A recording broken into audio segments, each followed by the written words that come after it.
सुमित जी हरियाणा से। श्री हरिवंश। राधे राधे महाराज जी। महाराज जी, जब से आप हमारे जीवन में आए हो, राधा नाम का इतना प्रभाव है कि मन में अपार आनंद रहने लगा है। महाराज जी, भक्ति मार्ग पर चलते पवित्रता का अर्थ समझना चाहता हूं कि पवित्रता का अर्थ ब्रह्मचर्य का पालन करना है क्या? नहीं, पवित्रता का अर्थ है शरीर पवित्र करना, वाणी पवित्र करना और मन पवित्र करना।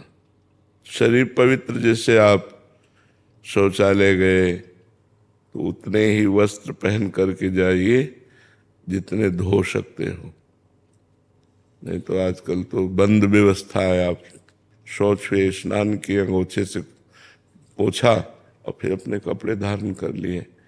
अगर आप शौच वाले कपड़े पहने हैं तो आप अपवित्र हैं। पवित्रता का जितना निर्वाह करोगे उतना बढ़िया चिंतन चलता है। लघु शंका गए, आप खड़े खड़े लघु शंका कर रहे हैं, आपके पैरों में छिट्टी पड़ रही, फिर आपने मूत्रेंद्रिय को प्रक्षालन नहीं किया, धोया नहीं, फिर हाथ नहीं धोए, आचमन नहीं किया, आप अपवित्र हैं। कुछ भोजन पाया, आचमन नहीं किया, अच्छे से कुल्ला नहीं किया, आपका मुख अपवित्र है। आपका मन गंदे विचार कर रहा है तो अपवित्र है। पवित्रता का निर्वाह जितना करोगे उतना ही अनुभव होता चला जाएगा।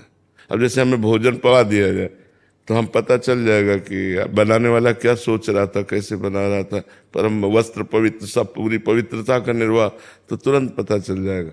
तो ऐसे हम पवित्र रहें तो हम अपने मन को जान सकते हैं, अपनी बुद्धि को जान सकते हैं, मन बुद्धि को भगवान में लगा सकते हैं। अब हमारा मन कहाँ गया क्या, इसलिए पवित्रता का निर्वाह करना अत्यंत आवश्यक है।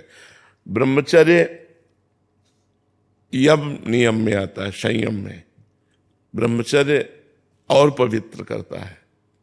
ये तो बाह्य पवित्रता है, ब्रह्मचर्य आंतरिक पवित्रता करता है। यदि हम गृहस्थ में भी हैं तो जितना खींच पावें, महीने, 2 महीने, 4 महीने ब्रह्मचर्य रहे, जितना अधिक से अधिक। ब्रह्मचर्य एक अमोघ शक्ति है जो आपको हर समय उत्साहित रखेगी, स्मृतिवान रखेगी, शरीर को स्वस्थ रखेगी, मन को स्वस्थ रखेगी, नेगेटिव विचारों को रौंद देगी, पॉजिटिव विचारों को उत्पन्न कर देगी। ये ब्रह्मचर्य में बहुत लाभ है। आज ब्रह्मचर्य का कोई महत्व नहीं रख रहा है। छोटे छोटे बच्चे गंदे आचरण कर रहे हैं। बड़ों की बात क्या है, बड़े तो इसी को सुख ही मान रहे हैं। शराब पीना, मांस खाना, बेविचार करना, यही लक्ष्य ही रह गया है।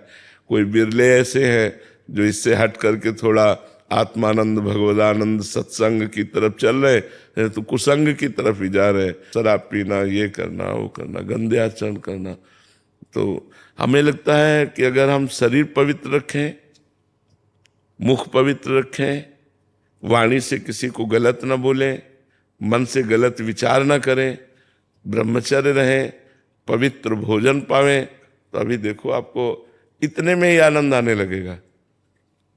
राधा नाम जपिए और इतना कीजिए तो इतने में ही आनंद आने लगेगा। अब आप हमें 10 मिनट छोड़ दें, हम चुपचाप बैठ जाए, बाहरी स्मृति खत्म हो जाएगी, बैठे हैं नहीं।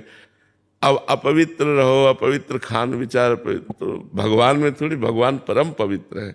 जितना आप पवित्र रहोगे उतने आप भगवत चिंतन और अच्छे विचार आएंगे, आप तेजस्वी रहेंगे।